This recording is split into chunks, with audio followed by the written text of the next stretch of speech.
శ్రీ మహాగణాధిపతయే నమః. శ్రీ గురుభ్యో నమః. సాధన రహస్యము. ఏకం సత్ విప్రా బహుదా వదంతి. శ్రీ అనుభవానంద గ్రంథమాల, బాపట్ల, భీమునిపట్నం. సర్వ సిద్ధాంత సౌరభాది బహుళ గ్రంథకర్తలు, శ్రీరామకృష్ణాశ్రమములు సంస్థాపకులు, పరమహంస పరివ్రాజకాచార్య శ్రీ అనుభవానంద స్వాముల వారు మాతాజీ త్యాగీశానందపురి వీరికి రాసినటువంటి అనుభవ ఆధ్యాత్మిక లేఖలు. 18వది రాజయోగం, ధారణ, సమాధి. అమ్మాయి మాతాజీ ధ్యానాన్ని గురించి చర్చించిన ఉత్తరంలో విషయాలను బాగా గ్రహించావనుకుంటాను. మనస్సు సర్వ విక్షేపాలను ప్రక్కకు తోసివేసి ధ్యేయ పదార్థం మీద బాగా లగ్నం అయి నిలిచిపోతే దాన్ని ధ్యానం అని నిర్వచనం చేశారు పెద్దలు. అసలు శాస్త్రం ప్రకారం మనస్సు ఈ ప్రాపంచిక విషయాల నుంచి ఎప్పుడు దూరం అవుతుందో అప్పుడు అది కేవలం భగవత్ స్వరూపమే అన్నారు. అలాంటి శుద్ధ మనస్సు బ్రహ్మమే అన్నారు. ఆ మనస్సుండి ఈ ప్రపంచ వాసనలు అనే మలినమంతా ఎప్పుడు జారిపోతుందో, అంటే నిర్మలమవుతుందో, అలా ఎప్పుడు ఆ మనస్సు బ్రహ్మమే అయిపోతుందో ఆ మనస్సే బ్రహ్మమైనప్పుడు మనం పదార్థమైపోతాం. అలా చిత్తాన్ని శుద్ధం చేసుకుని బ్రహ్మమే అయిన వాడు ముక్తిని పొందినట్లు. ముక్తి అంటే మోక్షం అంటేనూ అర్థం అదే. అంటే ఈ ప్రాపంచిక విషయాలనే పాశాలలో ఉండి వాటి కట్లుబాట్లలో ఇరుక్కొని కష్టసుఖ పరంపరలో మునుగుతూ తేలుతూ దరిగానక ఏడుస్తూ పరీక్షలో మార్కులు తక్కువ వస్తే మరలా పరీక్ష కూర్చున్నట్లు మరలా పుట్టుతూ చస్తూ ఆ పాఠశాలను త్రెంపలేక పుట్టి బలం క్రమంగా సంపాదించి జ్ఞానమనే ఖడ్గం చేత ఆ ముడులను కోసి త్రెంపివేసి ఆ పాశాలను ఛేదించి దూరంగా స్వేచ్ఛంగా నిలబడటాన్ని ముక్తి అంటారు. అదే మోక్షం. ముక్తి అనే పదానికి అసలు అర్థం కూడా విడవటం అవుతుంది. వేటి నుండి విడవడటం అంటే ఈ ప్రపంచం విషయ పాఠశాల నుండి లేక ఈ జనన మరణ పరంపర నుండి అర్థం. మనం ఇప్పుడు ఈ లోకంలో అనుభవించే కష్టసుఖాలు, శ్రమ ఉంది, దుఃఖం ఉంది. కానీ మోక్షం అనే ఆనందంలో అలాంటిది ఏదీ ఉండదు. దీని లక్షణాన్ని సంతోషం రాసేటప్పుడు కొంచెం రాశాను. పైన 2-3 ఉత్తరాల్లో చర్చించిన విషయాల ప్రకారం ప్రత్యాహార ధ్యానాలను పొందినవాడు ముక్తుడు అన్నమాటే. వాడు ఈ ప్రపంచ పాశాలను, బంధాలను త్రెంచేశాడు. వాడు భగవంతుడిలో ఐక్యమయ్యాడు. కానీ అదంతసేపు అంటున్నావా? అవును, అదే ముక్తి. ముమ్మాటికి ముక్తే. పంచదార కొండ ఉందనుకో, దాన్ని అంతా తింటేనేనా చక్కెర తిన్నట్లు? ఒక్క పలుకు తింటే చక్కెర తిన్నట్లు కాదు. అలాగే ముక్తి అనే అమృతాన్ని, ఆనంద రసాన్ని కొంచెంగా 7 సెకండ్లే కాదు, 1 సెకండ్ అయినా రుచి చూచామంటే అది ముక్తి క్రింద లెక్కే. దానికి సందేహం ఏమీ లేదు. కానీ తెలివిగడ వాళ్ళ ఏం చేస్తాడంటే మన రామకృష్ణుడిలాగా చేస్తాడు. ఆయన ఏం చేశాడు? చిన్నపిల్లవాడిలాగా ప్రవర్తించాడు లోకైక మాత కాళికాదేవితో. అమ్మ అప్పచ్చులు వండుతుంటే పోయి దగ్గర చేరి, అమ్మ ఒక్కటే పెట్టు, ఒకటేనే, ఇంకా అక్కర్లేదే, ఒకటైనా పెట్టవే, వెళ్ళిపోతానే అని అనేక విధాలుగా బ్రతిమాలి ఒక్క ముక్కను పుచ్చుకుంటాడు పిల్లవాడు. కొంచెం రుచి చూస్తాడు. పుచ్చుకున్న ముక్క పూర్తి కాకముందు అమ్మ ఇంకో ముక్కే అని అడుగుతాడు. ఇలా పళ్ళెంలో అన్నీ పూర్తి అయిన దాకా వదులుతాడా? అన్నీ తనకే పెట్టమని వేధిస్తాడు పిల్లవాడు. రామకృష్ణుడు మట్టుకు అలా చేయలేదు. ఒక్కసారి కనిపించమని ఏడ్చి మొత్తుకొని కత్తితో నరుక్కుంటానని కూడా తెగించి కాళికాదేవి కనిపించగానే ఎప్పుడు తన ముందు కూర్చోవాలని హఠం పట్టాడు. గెలిచాడు. అదే యోగుల లక్షణం. ఈ ఆధ్యాత్మిక ప్రపంచంలో అలాగే ఆ ముక్తి రసాన్ని ఒక్క క్షణమైనా రుచి చూసిన అదృష్టశాలి ఏం చేయాలి?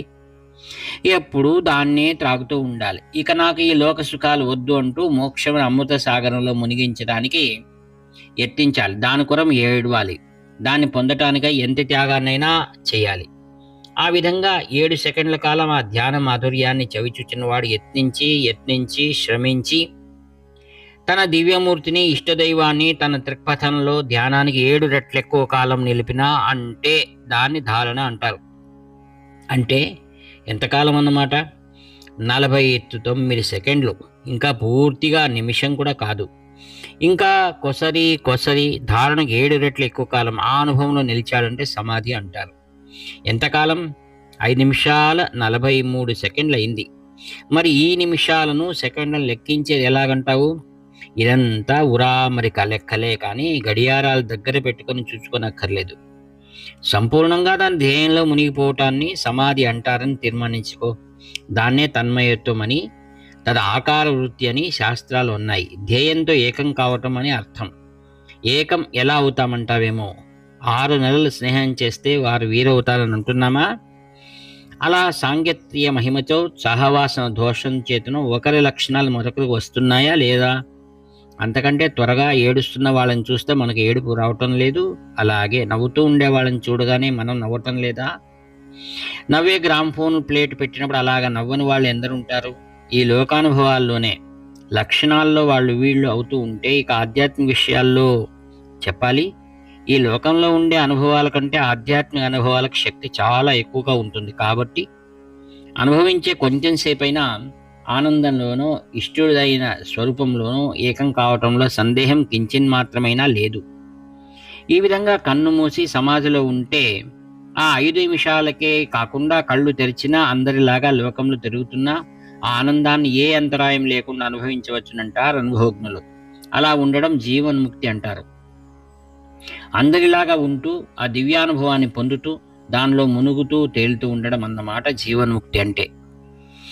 శ్రీమద్ భగవద్గీత చదువుతున్నావు కదా, 2వ అధ్యాయం చివరి శ్లోకాలు బాగా చూసుకో.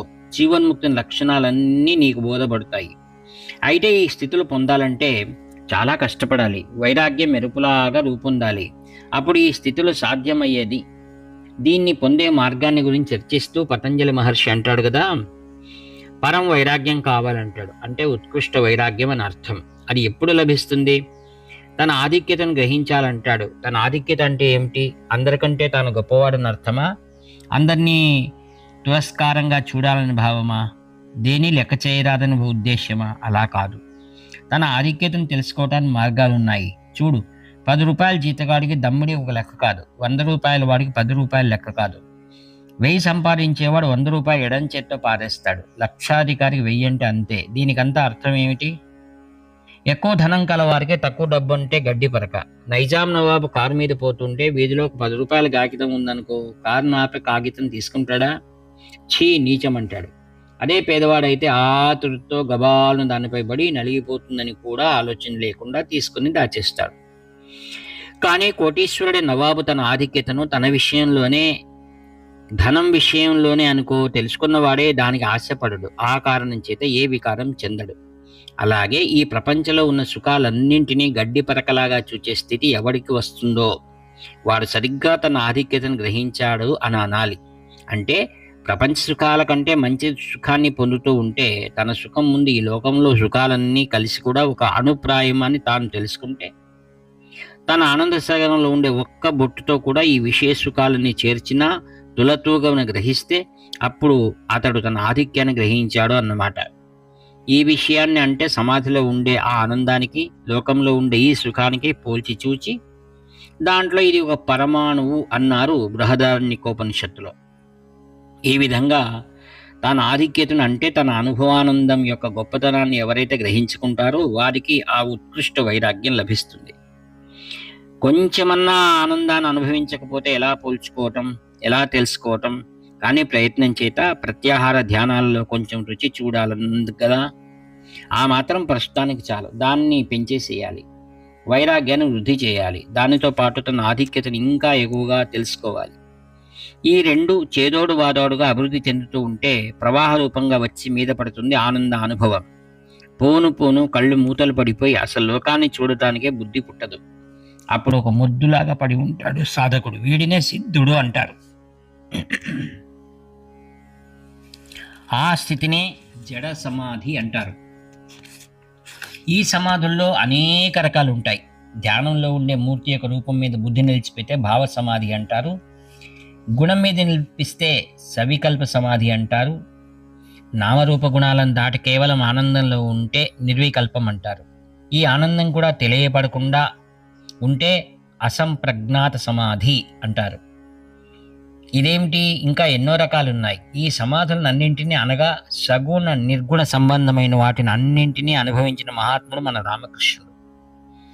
ఒక్కొక్క దానికి ఉండే స్థితుల్ని, వాటి వాటి భేదాలను గ్రహించడానికి చాలా కష్టం.